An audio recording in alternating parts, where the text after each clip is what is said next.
Video शेवटपर्यंत बघा भावांनो. अडचणी या प्रत्येकाला असतात, पण त्यातनं न अडकळता उभा कसं राहायचं हे आपणच शिकलं पाहिजे. ही गोष्ट ना कुठल्या मोठ्या माणसाची आहे ना कुठल्या नेत्याची.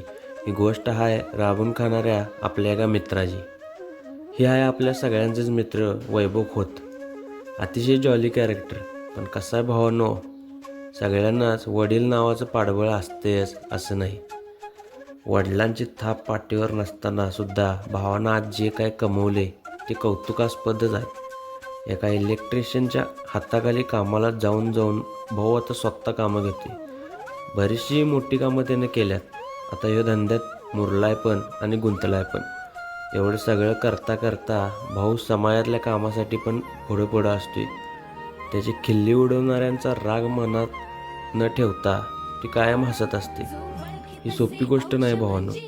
परिस्थितीसमोर गायावया न करता तिच्याशी दोन हात करून स्वतःच्या कुटुंबाचं पोट भरणं ही भरपूर मोठी गोष्ट आहे भावांनो. हे कोणाचं पण काम नाही भावांनो.